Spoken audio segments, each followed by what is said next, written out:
Good morning, everybody. Welcome to PICHTR's webinar discussion this morning on traditional and natural insurance protection against climate change hazards. We have a great lineup of speakers today. We will get started in just a minute, waiting for additional folks to come online.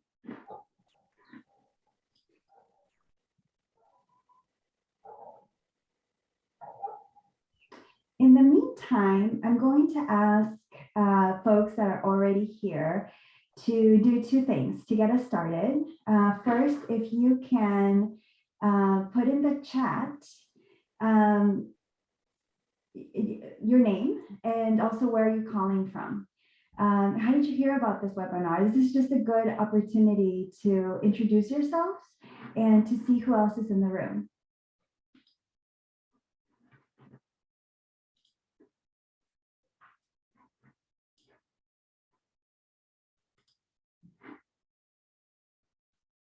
Welcome, Paul. It's good to have you here.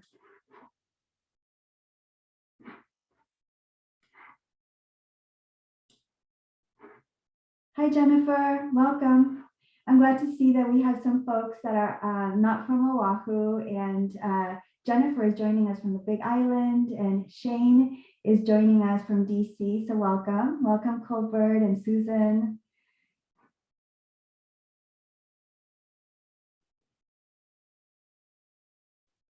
Great. I'm seeing the numbers go up on the participants, so that's wonderful.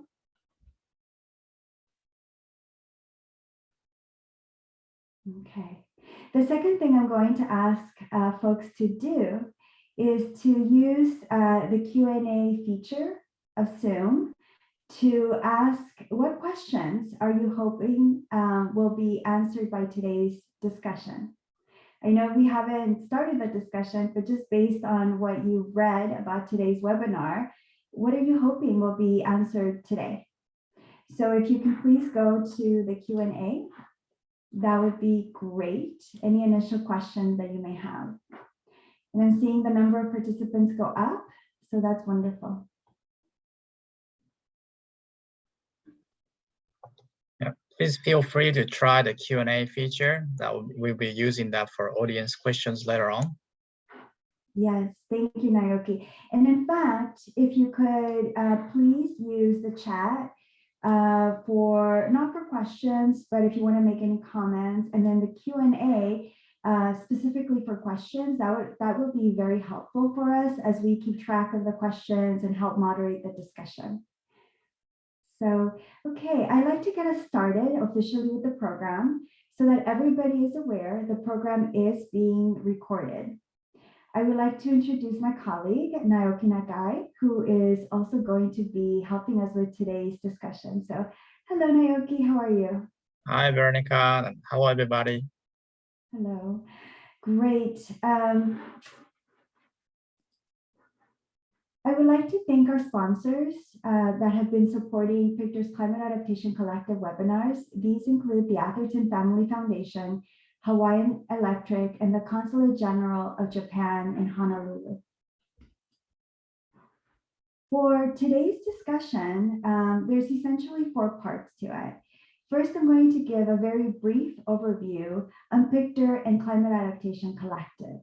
Then we're going to delve into the meat of the discussion. I will start by providing a very quick backdrop on the discussion, followed by 15-minute panel presentations by Mike Onofrieri, as well as Kim Hum, and I will be introducing them shortly. We will then go into a group discussion. I have a couple of questions to get us started, but we're hoping that the majority of the questions will come from the audience this morning. A little bit about PICHTR's history and vision. PICHTR is a 501c3 nonprofit company. It was established in 1985 with the mission to expand economic opportunities in Hawaii by promoting public-private partnerships and advancing sustainable development. PICHTR's latest project is the Climate Adaptation Collective. The purpose of it is to proactively tackle barriers to climate change adaptation by providing capacity building and advocacy to decision makers and the general public to enable forward progress on the most critical climate change adaptation initiatives of our time.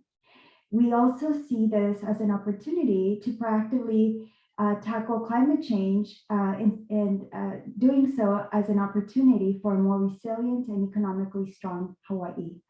Today's webinar is part of our capacity building efforts to increase awareness and understanding of climate change adaptation, challenges, solutions, and opportunities for Hawaii.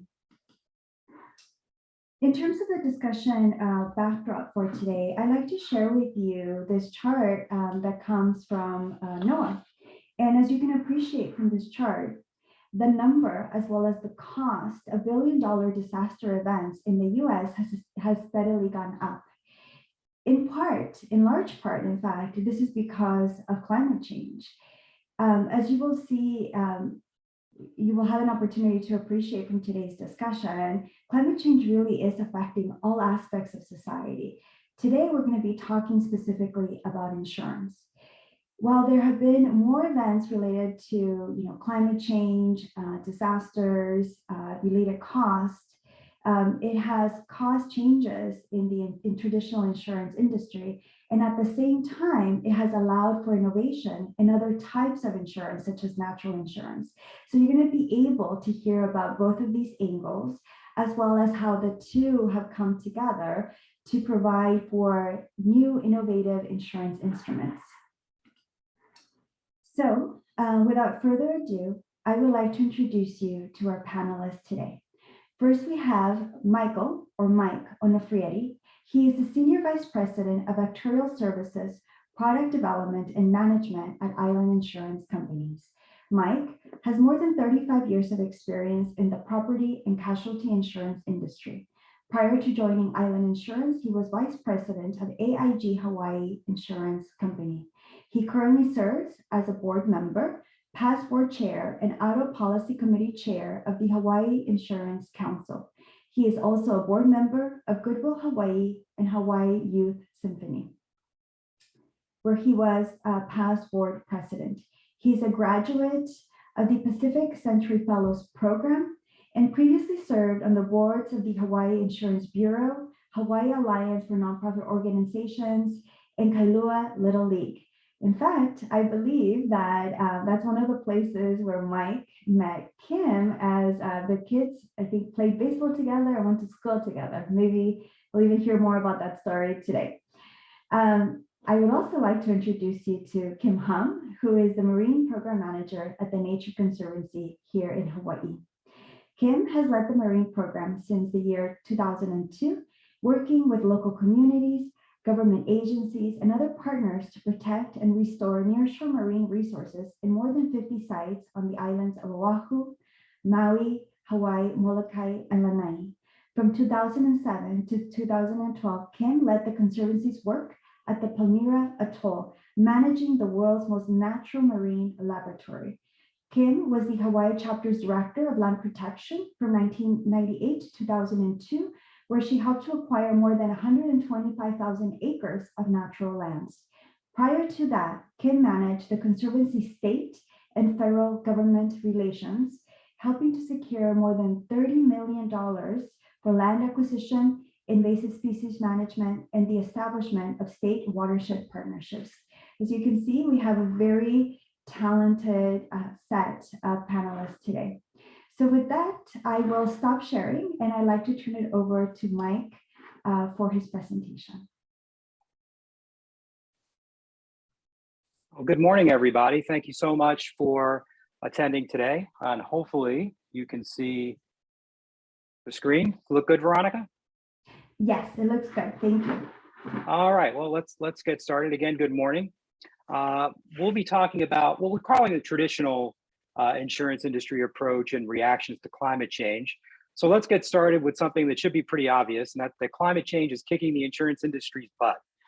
This came from 2014 from Mother Jones of all places, but it is certainly a true statement.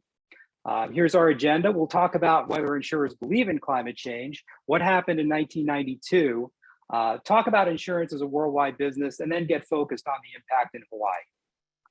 So do insurers believe in climate change? Well, that's easy. Yes, we do. And that's because, and I really enjoy this quote, Insurance is much more heavily dependent on scientific thought. It is not as amenable to politicized scientific thought. This is from a gentleman from the Reinsurance Association of America. So let's talk about how we price insurance. The prices we charge are estimates. Coverage is provided in the future. We don't know what the true cost of our product is when we sell the policy. Also, regulators pre-approve our pricing, and they may disagree with what our projections are. And to go back to providing coverage for something that happens in the future, let's take an example of liability insurance for contractors. If they're building a house today, they could have a claim 5 years from now. So my price is going to be an estimate of what I think all the value of all those claims will be in the future. And you compare that to the price of a consumer good. If you're buying a can of corn, by the time that can arrives on the supermarket shelf, the cost of that product is well known. Now, the manufacturer may sell it at a large profit or a loss for a whole bunch of different business reasons, but the cost is known. That's a fundamental difference with insurance pricing. So then how do we determine our prices? Well, we first got to look at the things to be insured. We call those things exposures. We have to understand where they are located. So if somebody wants to insure for hurricane in Kansas, it's going to be less expensive than insuring for hurricane in Florida. Places where things are located are really, really important. And today we're focusing mostly on property insurance. So we won't get into liability and some of those other sorts of things. But these are two key issues. We also need to know the projected cost of losses based on historical information and trends. Okay, we need that past to help us predict what we think is going to happen in the future. And the cost of reinsurance protection. I'm sure folks aren't familiar with that. Insurers purchase something called reinsurance, and it basically protects our entire portfolio in the event something really bad happens. Even the largest insurers in the world buy reinsurance protection, although smaller companies may buy more of it, but it's a key cost driver in the premiums that all of us pay for the coverages that we buy.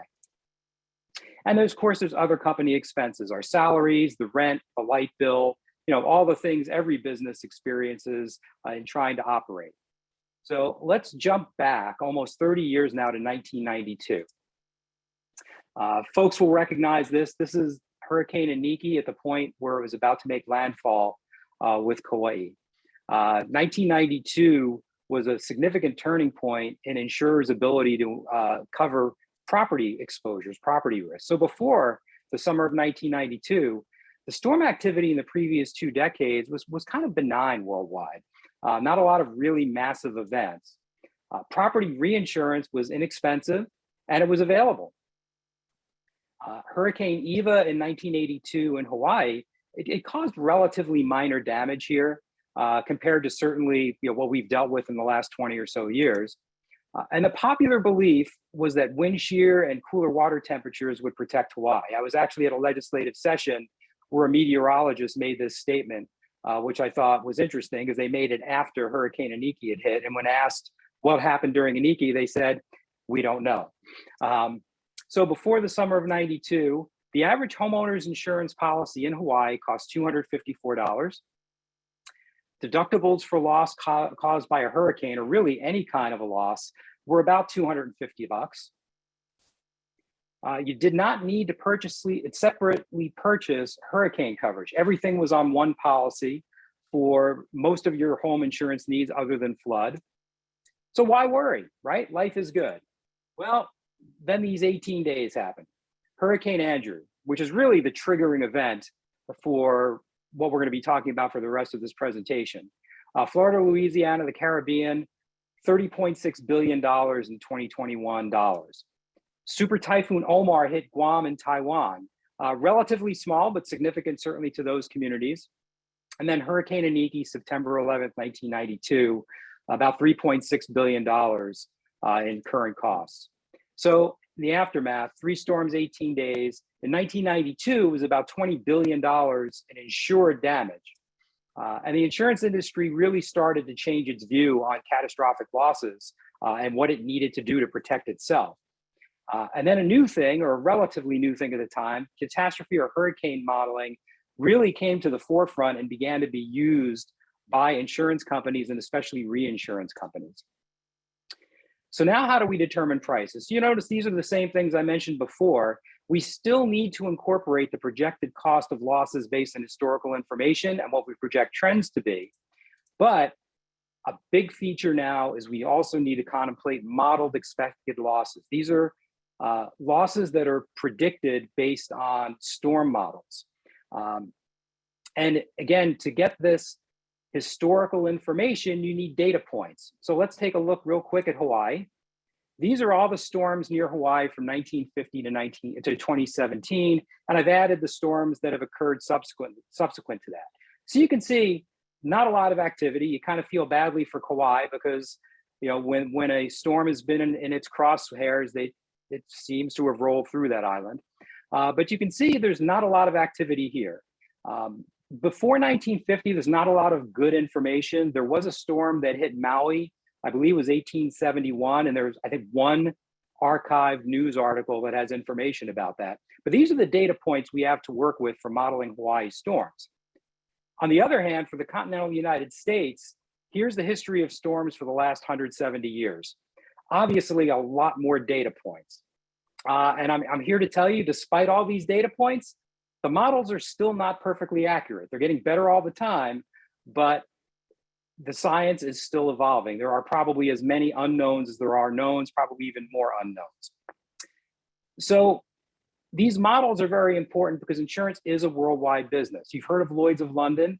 They're a very large reinsurance enterprise that provides protection for a huge number of property insurers around the world. So they're looking at claims that occur everywhere, and they rely on those models. Let's jump and see what happened in 2021 around the world. This is from Munich Re. They just released this about 2.5 weeks ago. So $280 billion in overall losses, both insured losses and uninsured losses. And we'll discuss uninsured losses in a moment. The red items are geophysical events. We can kind of ignore those for purposes of this discussion, but just look at the number of green, blue, and orange dots that are on this map. Lots and lots of significant events. The larger dots indicate the events of larger significance. We'll talk about Hurricane Ida, which is listed up here. We'll talk about that one in a little more detail in a moment because it was such an unusual event. So now let's jump over to the United States in 2021, and we can get a really good sense of the impact of climate change on losses and weather in general. So going to the West Coast, wildfires, severe flooding in California, drought, the Colorado wildfires, winter storms, hurricanes running through the Gulf Coast predominantly in 2021, tornadoes. There are phrases that we've heard in the last few years we never thought of, things like rain bombs, bomb cyclones. All these things are terms of art that maybe 10 years ago we hadn't heard about. So these are the costliest United States hurricanes over the last 10 years. Hurricane Katrina, obviously, the one that people remember the most. The scenes of devastation there are very, very memorable. And these are insured losses only. Notice Hurricane Ida in 2021. Not so much for the $36 billion in insured losses, but what Ida did that was very unusual, it entered around the Gulf Coast, but it actually caused more damage in mid-Atlantic states than it did in the Gulf Coast. Very unusual, and that was something models had not really predicted. Hurricane Ike in 2008 did something similar, but the damage it caused as it traversed north really was much less significant than Hurricane Ida. So now let's talk about insured versus uninsured losses. And I apologize, this slide is on 2020 dollars except for Hurricane Ida. The yellow bars are uninsured damage. And notice in Hurricane Katrina, it was greater than the insured damage. It was much greater in Hurricane Harvey than the insured losses were. Part of that is because of the amount of flooding, which isn't covered by traditional insurance, and we'll discuss that in a moment. Houston is basically shaped kind of like a bowl. So with the volume of rain that Harvey caused, water couldn't go anywhere and just caused sustained and significant flooding. So what are uninsured losses? Well, many governmental entities fully or partially self-insure. That's been the case for many years. That is changing, by the way. Some things are not insurable using traditional insurance products. And I think Kim will be chatting about one such instance of where that can occur. Flood, again, is typically insured through the government, through FEMA, which is an underutilized program. People don't buy it in a lot of cases when they really need to. And it's been significantly underpriced, but that's been changing. A law passed, and the political folks finally had the gumption to actually allow the price increases to go through. So the pricing is going to get a little more risk focused now. And then some consumers or businesses just don't buy coverage, or they don't buy enough of it, even though it's available and in many cases reasonably affordable. So climate change is happening. What else? This is a 10-year-old slide or a 12-year-old slide, unfortunately. The census is completed, but this has not been updated yet. It shows the change in coastal population from 1960 to 2010. Hawaii is on the top 10 in this list. Look at the number of, or the significance of the change in California and places like Florida. There's a lot of people moving to the coast. And why are they doing that? Well, government zoning is part of the issue. The government allows it to happen. So is human nature. People want to live at the beach. It's something that is an aspiration for many people as well. There's strong demand. That means coastal property values are soaring. Increased potential, therefore, for significant insured and non-insured losses, storm surge and flooding. This also places a significant strain on our infrastructure and causes damage to it as well. Some of the natural infrastructure we have is often dug up, moved, shifted to allow for coastal development. And that means that our natural defenses are weakened and sometimes destroyed. So now we add to the risks of climate change. Wildfires are increasing in frequency and severity. Reinsurance costs have been rising, and they started rising significantly with the California wildfires of 2017. And they have only gotten worse and more frequent in the last 5 years. Weather models, as I mentioned before, they've proven to be inaccurate. They're getting better, but the models are still under development. Increased property losses and even liability losses. I believe Hawaii is one of the states that sued the oil industry for its impact on climate change. If not, I apologize for that. I know that different states banded together on that. But there are other types of liability losses. Could a government be sued for allowing development in coastal areas? I think that's an interesting question. Shifting investment performance over time. Insurers tend to have very conservative investments, at least property casualty insurers, because we have to. We buy a lot of bonds. When interest rates shift, it might cause us to move investments from one thing to another. And that's happening while climate change is happening. All of these things can result in inadequate insurance pricing. And that's a very, very significant risk, because if your prices aren't adequate, there's a greater risk of insolvency. The number one goal I have as an actuary for my company is making sure that when the time comes, I can pay the claims of my clients. That's incredibly important. That's what people buy. They're buying a promise. We have to be able to fulfill those promises. We don't charge enough money, we run the risk of not being able to fulfill our promise and our mission. So why do we take the risk? Well, the insurance industry, as of June 30th, had about $975 billion in surplus. Last 6 months of the year were kind of rough for the insurance industry, a lot of winter storm activity, but I don't anticipate that 975 number to have moved very much. So there's a lot of surplus available. Reinsurers are still willing to deploy capital at reasonable prices, but those prices are going up. I tracked the history of kind of price levels. They are still below where they were maybe 10 years ago, but those prices are rising, and they're starting to rise pretty rapidly. There's also alternative capital sources available. As interest rates dropped, different financial institutions decided they would try their hand at writing reinsurance coverage. Some of them have had significant losses and have pulled back, but there still is additional capital in the market. The models are getting better. Flood modeling is becoming much more prevalent, and it's getting a lot more sophisticated now as well. Deductibles and coverage limitations are often used to reduce losses. You remember I showed earlier, well, actually I'll show this a little bit later. I'm going to talk about the changing deductibles and how that results in insurers trying to manage their risk. But deductibles are increasing in property insurance, and in some cases there are some coverage limitations. So now let's get to what the insurance impact in Hawaii is. Folks may be very familiar with this picture. Kilo, Ignacio, and Jimena were 3 Category 4 hurricanes that were in our waters and that didn't hit us, didn't make landfall. Pretty fortunate for us. So what are the insurer's options when climate change is occurring? Well, We can put our heads in the sand and hope it goes away. There will be some companies that probably do that. I'm not aware of any such companies in Hawaii, fortunately for us, but we basically could inadequately respond, and that means we risk going out of business. You can just exit writing property insurance in exposed areas. You can cancel policies if you're in areas of concentration. So what that means, if I insured all the hotels on Waikiki Beach, that's a significant exposure risk. I've got too much concentration in one place.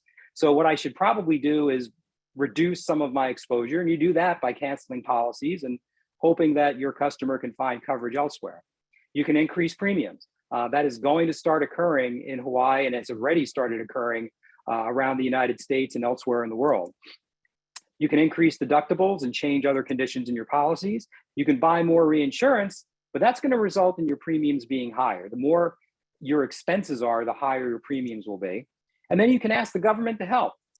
And guess what? All of that happened after Hurricane Iniki. HIG went insolvent. There's another company called HIG today. It is very different than the company that was declared insolvent in early 1993. Pacific Insurance, which was a Hartford Insurance Company subsidiary, they paid their claims, but they left the market. They just said, you know what, we can't deal with this anymore. The risk is too great. Reinsurance premiums in Hawaii tripled overnight, and it was literally overnight. And then many insurers just stopped writing hurricane coverage and non-renew their customers. Some insurers stopped writing new property business altogether and just kept the business they already had. And the Hawaii Hurricane Relief Fund was enacted. It served its purpose. It did a great job in making sure that people could sell their homes and people could protect their homes from hurricane. And quite frankly, I think it's the best such fund that was created in the United States. So where are we currently? The average single family home is costs about $2,200 to insure in Hawaii. The deductible is about 2%. This assumes $500,000 of building value. That's about the average in the state right now. That's building value, not market value. Hurricane insurance is provided by a separate policy, and Hawaii is generally better off than other places, but that's because a significant storm hasn't hit here. If Iniki were to hit Hawaii, and Honolulu specifically, we estimate that over 45% of the values would be destroyed, about $48 billion of property losses. Insurance failures are possible. If harbor and infrastructure is damaged, it'll disrupt the supply chain, it'll delay rebuilding, and economic activity will come to halt for an extended period of time. And then how long is it until we return to normal? So the new world, more frequent and intense El Niños. Warmer sea surface temperatures result in more frequent severe storms. Greater tropical depression activity increases non-hurricane claims. We're seeing that a lot. We had some significant rain activity earlier this year. Wildfires increase in frequency and severity. We don't think about that in Hawaii, but it is an exposure. Storm surges are exacerbated due to sea level rise. Infrastructure failures occur more frequently. So what the insurance industry can do is, by applying risk adequate premiums, we put a price on natural hazards, thereby encouraging carefully considered behavior to limit the losses. This was just stated earlier this year, and I think it's a very true summary of really what the insurance industry can do: charge the appropriate premiums for the risk. And there's consequences. The cost to insure property will be higher. Flood insurance premiums are already rising, will rise further. Policies will be canceled as insurers manage risk, and our high cost of living gets higher. So what can we do? Develop and implement an adaptation and shoreline retreat plan, which may prevent losses, reduce severity of losses that do occur, catalog our infrastructure vulnerabilities, develop plans to remedy them, improve building codes, retrofit older homes, ensure that insurance prices reflect the true risk of damage as the National Flood Insurance Program is attempting, explore and employ natural solutions. What Kim is going to talk about in a moment on coral restoration is a great example. Most important thing, start now. And that's because the best insurance loss is the one that was prevented. So mahalo, and I will stop sharing. Mike, thank you for the excellent presentation. I would like to turn it over now to Kim Hum to do her presentation. Thank you, Mike, and thank you, Kim. Thanks, Veronica, and thank you, Mike, although I have to say I'm just a little scared and a little depressed after that. So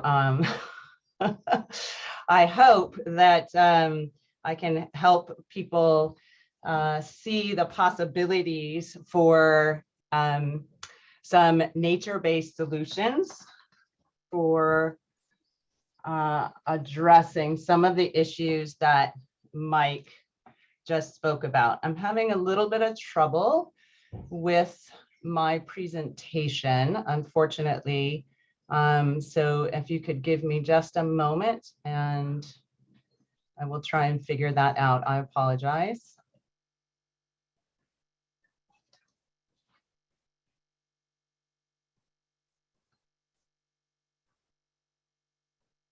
Okay, are you seeing my presentation now?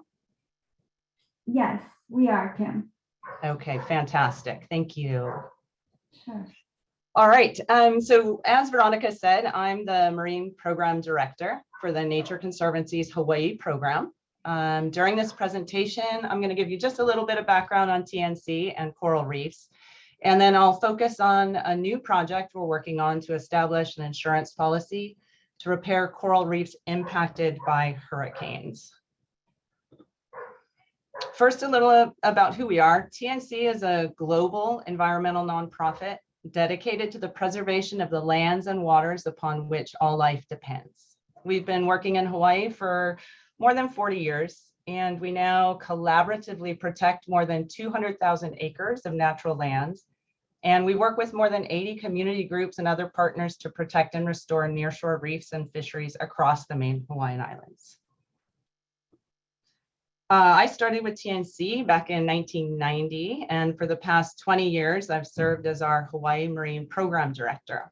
So I'm going to talk with you a little bit about coral reefs. Before we get into reef insurance specifically, I want to answer the question I know you guys all have, so what? Why should we care about coral reefs?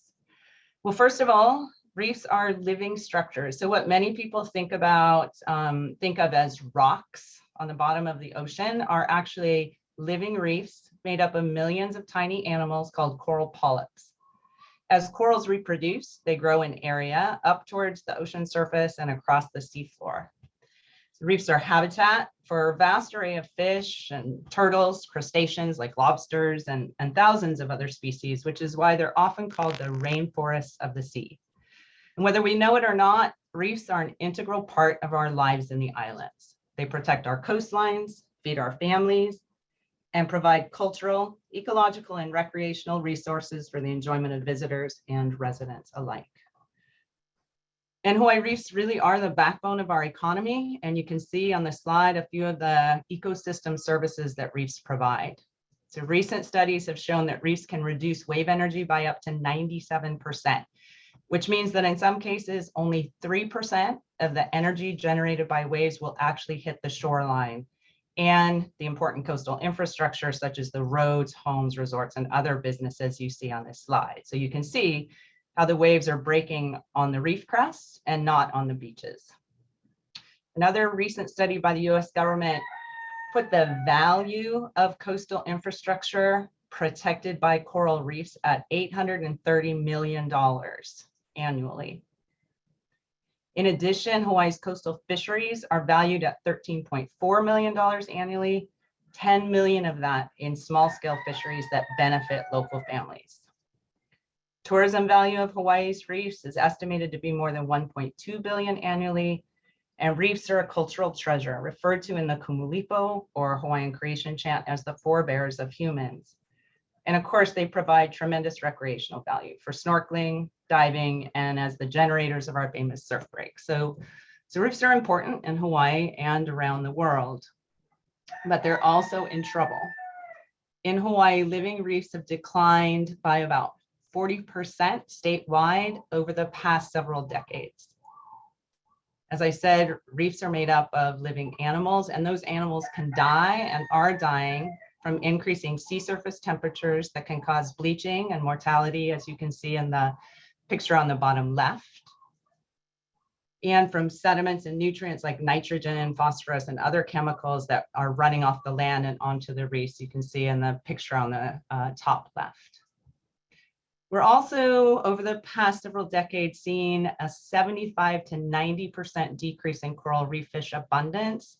So if you think about that for a minute, you go snorkeling or diving or fishing, you're likely seeing just 10 to 25% of the fish that should be on a healthy reef.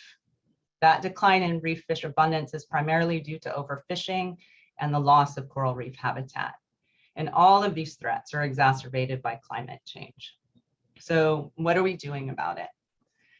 At TNC, we're working with local community partners to help build their capacity to manage local resources. We're providing science to help understand the health of our coastal resources and effectiveness of management actions. We support management from Mauka to Mackay to directly reduce the greatest threats to coastal resources. And we're pioneering new tools to help build reef resilience, such as coral restoration and reef insurance, which is designed to provide funding to repair reefs after a damaging event, such as a hurricane. So in 2019 and 2020, we conducted a feasibility assessment of reef insurance in Hawaii and Florida based on the successful model TNC pioneered with partners in Quintana Roo, Mexico. The report can be downloaded from our website at nature.org or by searching Hawaii Reef Insurance Feasibility Assessment on the web, or if you're interested, I'm happy to send it to you after the webinar. So I'm going to talk a little bit about the Mexico project and then about what we're doing here in Hawaii. So this is Puerto Morelos, which is just south of Cancun, Mexico on the Yucatan Peninsula. The area thrives on fishing and tourism, and their biggest threat is hurricanes. So what many in the government and tourism industry noticed over the years is that when the region was hit by hurricanes, the coastlines that were protected by coral reefs suffered less damage than areas without reefs. That led to a partnership between TNC, the government, local tourism officials, and the global reinsurance company Swiss Re to develop a new insurance product called reef insurance that would pay out if a Category 3 or above hurricane hit within the area covered by the insurance, and then that funding would be used to restore the reefs and the beaches. The type of insurance they developed is called parametric insurance, and that's a little different than I think most of the insurance products that Mike was talking about. But the primary difference between parametric and indemnity insurance is that with parametric insurance, you don't have to prove damages, and it pays out quickly, ideally within days or weeks. In this case, so that cleanup and repair of the reef can happen immediately after a damaging event. So in order to do that, you have to agree on 3 things up front. First, you need to identify a parameter that triggers the insurance. So in the case of hurricane insurance, the parameter is wind speed. And based on damages from previous hurricanes in the Cancun region, they agreed that the threshold would be a Category 3 hurricane, which has a minimum wind speed of 100 knots. You also need to identify the covered area or polygon, which you can see outlined in blue on the map to the right. This is the area that's insured, and it includes both the reefs and the beach. And then third, you have to have a pre-agreed payout amount if the insurable event happens within the covered area. So in this case, if a Category 3 or higher hurricane hit the reefs or beaches within the covered area, the insurance would be triggered and there'd be an immediate payout. How much depends on how strong the hurricane is and where it hits. So you can see on the blue table at the bottom left, for example, if it's a Category 3 hurricane, it would pay out 40% of the total. And if it were a Category 5 hurricane, it would pay out the full amount. You can also see that in 2019, they purchased $4.2 million worth of insurance for $500,000. And in 2020, they purchased $2.1 million worth of coverage for $250,000. So in both cases, that's about the premium was about 12% of the total payout amount. So who are they? They are the Coastal Zone Management Trust, which was established specifically for this project. The trust is made up of government entities, academics, and businesses that manage the trust fund, purchase the insurance, receive the proceeds from any insurance payout, and contract out the repair work that needs to be done after a triggering event. And one of the important enabling conditions in Mexico was that they already had a ready-made source of funds to purchase the insurance. The resorts and other businesses in this area were already paying a fee for use of the beach. That fee now goes straight into the trust fund to fund the insurance premium and other reef and beach management efforts. The other cool thing about the Mexico project is that they established reef brigades of primarily hotel workers to conduct the repair work after a hurricane. So in many cases, when a hurricane hits the regions, the hotels have to shut down while they're repairing their facilities, which leaves hotel workers out of jobs. So in this case, the hotel workers are trained in reef repair work and paid to remove debris from the reefs and collect and reattach corals. This immediate response capability is critical, right? Because the primary damage to reefs from a hurricane is physical. The corals are broken and fragmented by the wave energy and by debris that's pulled into the ocean during the storm. First responders remove the debris, which can range from beach chairs to tires and cars, and then they collect the broken corals. They reattach the corals they can, and then they bring smaller coral fragments into what's called a coral nursery, where they're grown out until they're large enough to be put back on the reef. And it wasn't long before this model was tested. So in October of 2020, Hurricane Delta hit the Yucatan Peninsula in the covered region as a Category 3 hurricane, and the insurance paid out $850,000. The reef brigades were deployed for 2 months for immediate cleanup and reef repair, and the fund will pay for restoration actions through 2022. So the big question for us was, can we replicate the Mexico model in Hawaii? We undertook the 2-year feasibility assessment in 2019 through 2020 to determine just that, and here's what we found. The first question we had to ask is whether or not there was interest in reef insurance. And the answer was a resounding yes, from government partners, legislators, resort operators, the insurance industry, financial markets. Pretty much everyone we spoke to was interested in learning more about this innovative financing mechanism. Second question was whether it was legally possible to insure a reef in the US. Again, the answer is yes. In fact, what we found generally was that anyone with an interest in a reef can purchase insurance on it. So ultimately, that decision is between the insurance company and the insured. But our legal analysis found that in addition to the state, tourism operators, resorts, and other businesses that rely on the reef for their business could purchase insurance on it. Third, there are clearly insurance companies interested in developing and selling reef insurance and insurance for nature. So there's currently ongoing discussions with insurers globally about insurance for mangroves, wetlands, and even forest fires in California. Finally, and most importantly, major risks in Hawaii can be insured. So while hurricanes have not been a major threat in the past, they are expected to increase in strength and frequency with climate change. Coral bleaching and sediment damage are two of the most critical threats to coral reefs in Hawaii, and we found in the assessment that both are feasible and something that we will be exploring. Some of the challenges that we've encountered are how to finance the cost of the insurance, since we don't have a built-in funding mechanism like they did with the beach fee in Mexico. Fortunately, because hurricanes are not as prevalent in the islands as they are in Mexico, the premium is estimated to be much lower at 2 to 5% of the total payout, or $20,000 to $50,000 per $1 million of coverage, which is much cheaper than the 12% cost in Mexico. Second, because Hawaii's reefs have been relatively healthy, we've not had to develop restoration techniques. So we need to build capacity for reef restoration, as well as bring the cost down, which can range from about $10,000 per hectare for just reattaching surviving corals on a damaged reef, to up to $1.5 million per hectare for transplantation of nursery-grown corals. So these questions and challenges are no longer theoretical. We recently received a generous gift from a private foundation to fund the premium of a hurricane policy for 3 years. So we're actively developing a hurricane insurance policy right now. And our goal is to have it in place at the start of hurricane season in June. So what might this policy look like?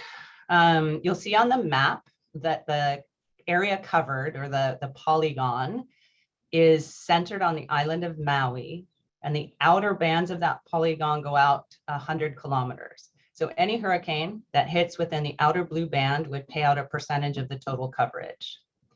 Like in Mexico, the parameter will be wind speed, but our minimum threshold will likely be a Category 1 hurricane, which is anything greater than 74 miles per hour. You'll recall I mentioned that the premium for Hawaii is estimated to be between 2 and 5% of the total payout. That actual total will depend on the offers we get from insurance companies. But in this case, we're estimating the premium at 4%, or $40,000 per $1 million of coverage. You'll see on the table on the right, the estimated payout for a Category 1 through 5 hurricane, that's that first column on the left, that hits within the covered area at 50, 75, or 100 kilometers from the center dot. So for example, a Category 1 hurricane that hits within 50 kilometers would pay out 20% of the $1 million total coverage, or $200,000. If a Category 5 hurricane hits within 50 kilometers, the insurance would pay out the full $1 million. So back to the map, the red lines you see coming up from the southwest are Hurricanes Iniki and Eva. And the dotted line traveling east to west in the pink band is Hurricane Douglas, which passed the islands in July 2020 as a Category 1 hurricane. The pink and green colors indicate the estimated wind speed from Douglas. You'll also see that Douglas hit within the proposed polygon within the blue lines, so would have triggered a payout had the insurance policy been in place in 2020. So like with any insurance, and as Mike said, our hope is that we never need it. But if we are hit by a damaging hurricane, reef insurance would provide funding that we don't have right now to clean up and repair damaged reefs so that they can continue to protect our coastlines and our coastal infrastructure. So between now and June, we're working to develop the insurance policy, which we expect to have by March, identify who will receive and disperse any funds if there is a payout, create the fund where the proceeds will be distributed, and an advisory board that will determine how the funds will be spent, develop the management plan that identifies and prioritizes short and long-term management actions, establish and train first responders or reef brigades, raise additional funds to expand the area covered and the total amount of coverage.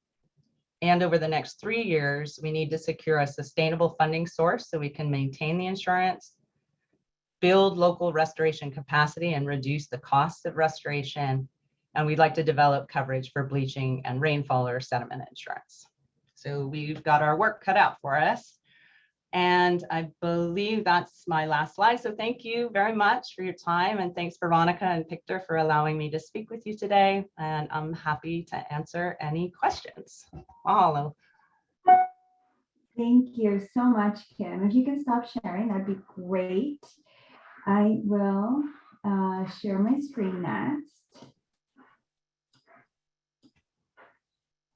Gosh, these were great presentations. Mike, I really appreciated your overview discussion on the insurance response to climate change and more hazards that have been experienced throughout the US, both in terms of frequency and cost. And Kim, I really appreciated your presentation and this new notion of a combination of parametric insurance with natural insurance. So what I'd like to do is actually go straight into audience Q&A.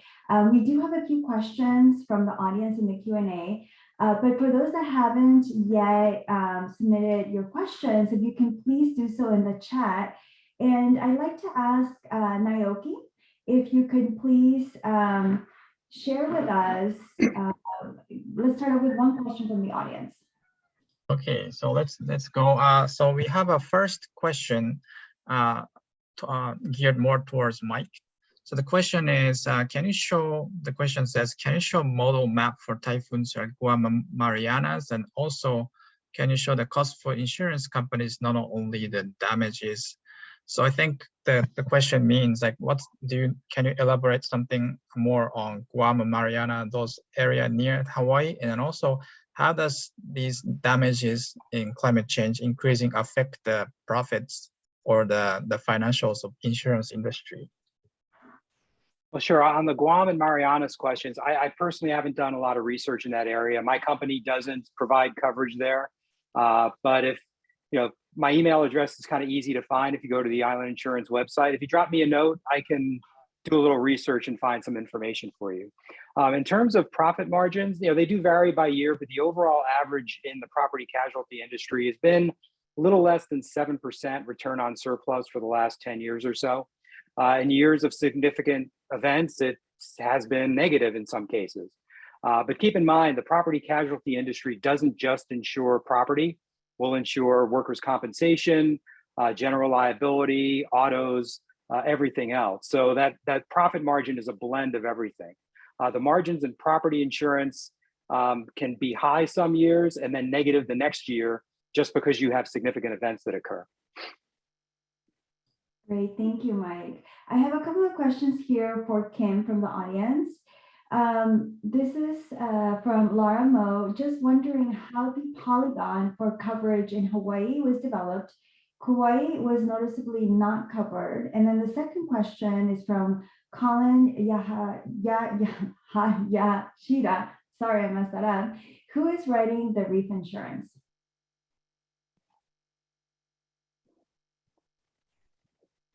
Thank you. So for the existing proposed area to be covered by the insurance, that was a discussion that we had with the funder, actually, and an interest in ensuring that the reefs on Maui are insured. So right now we have enough funding for a $1 million policy that would cover the area that you saw on that slide.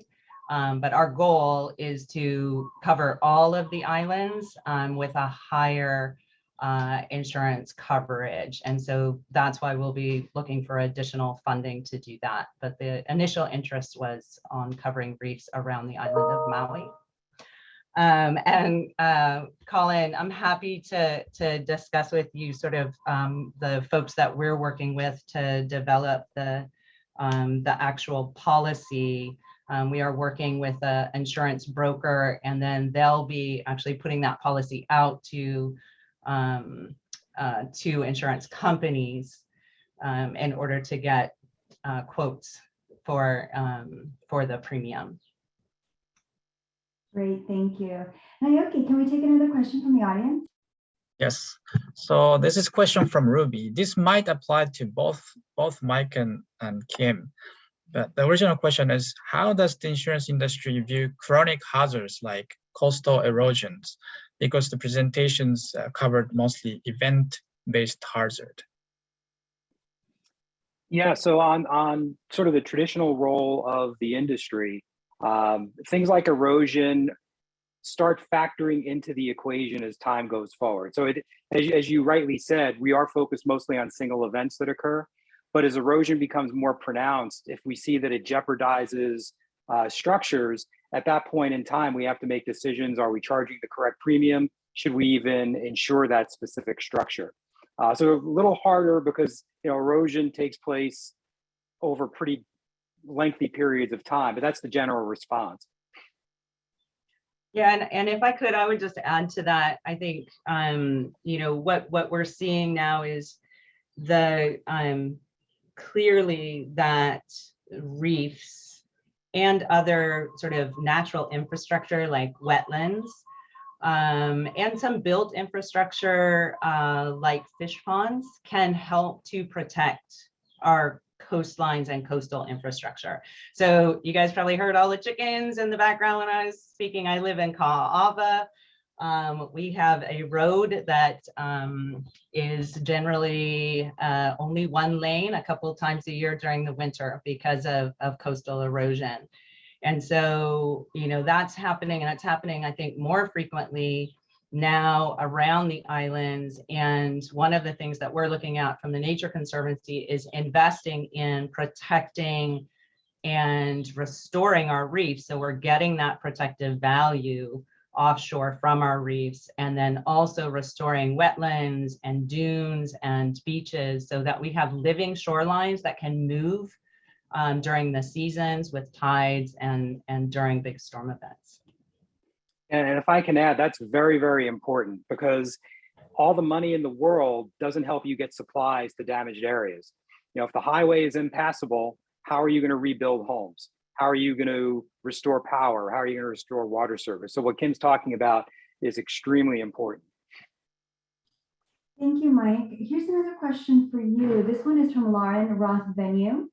She says, Mike, thank you for your presentation. Do you think insurance agencies could eventually provide credits or reductions to premiums where properties install things like rainwater harvesting systems to help mitigate flooding? She further says, I bring up the question because distributed stormwater management will need stacked incentives to pencil out.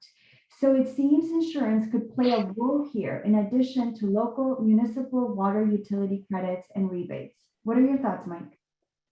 It's a very interesting question. So flood insurance, for the most part now, is provided by the federal government. So any discounts against the flood insurance for specific, I call it mitigation. I know that has a different term for climate folks, but mitigation activities to help prevent flooding would probably come under the Fed's purview, which is unfortunate because I don't think they move very quickly in terms of making change.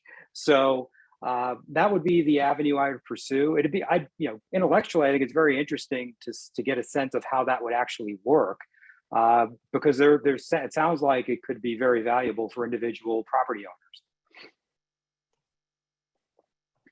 Thank you, Mike. Naoki, is there another question from the audience? Yes, so one question to Kim from Carl. So Kim, great presentation. For the Maui case, can you describe how the coverage area is determined and what happens if the damage is greater outside the immediate areas? So the way that area was determined, and that was set with the insurance broker who's developing the policy, and sort of that, as I showed, the difference in the amount of payout, the distance from sort of that center of the polygon or of those concentric circles. So that's actually set by the broker, and it's in part based on what the market will bear, right? And again, I think in order to ensure that important reefs around the state are insured, we want to grow that polygon. In order to do that, we need, just additional funding to cover an additional area. And the cost of, as I mentioned, the cost of restoration vary greatly. What we have right now is enough funding, we believe, to be able to do the initial kind of cleanup and reattachment of corals that would be damaged in any type of hurricane that would hit within that covered area. And we wouldn't expect, for example, that whole area to be impacted, but say if it's the leeward coast of Maui, we don't have enough funding to do reef restoration, if you will, and completely restore a reef. And so we need to both bring those costs down and increase the amount of coverage overall to be able to ensure that those reefs can be fully restored. Thank you for that explanation, Kim. Here's one last question before we wrap this up. This question is from Eric Roberts for Mike, but perhaps Kim, you can also elaborate. Eric says, you didn't mention this, but if possible, could you please explain what insurance-linked securities are and whether this could be a sustainable funding source for reef insurance in Hawaii? So insurance-linked securities are kind of another version of reinsurance. It's another way to get larger scale protection. A lot of times you'll hear them called catastrophe bonds, that sort of thing. I think they are certainly a viable mechanism of funding all sorts of, rebuilding activities in the event of catastrophic storms. I think the question is, what would be more economically feasible depending on what you're trying to cover? So for something like the reefs, if you're buying a few $1 million of coverage, cat bonds typically are going to be issued with much higher values. So you might need to find a different source, but that changes over time. I think they are a viable funding mechanism that could be certainly considered. Anything else that you would add, Kim? I would just add that I would like to talk with Mike about that after this webinar. Good. I'm so glad that this is sparring this type of conversation. So I am sorry to say that we need to wrap up. We are at the very top of the hour now. So we're going to skip, asking everybody to put in your number one takeaway, but I will encourage everyone to please go to the chat. Naoki has or is putting in the chat a link to a survey on today's webinar. Please complete the webinar. Help us, make these webinars what you want and need them to be. So we very much welcome your feedback. What is next? We will be providing the video recording and the presentations from today's webinars. It'll be posted on PICHTR's website, and we're also going to be emailing out information on links for the PICHTR's website, as well as the survey, in fact, through a follow-up email to everybody that registered for today's event. And with that, I would like to say thank you, everybody who participated in today's discussion, and in particular, Mike and Kim for the excellent presentations, as well to Naoki for being an excellent co-host. So thank you, everybody, and we'll see you at the next webinar. Thank you very much. Bye. Thank you.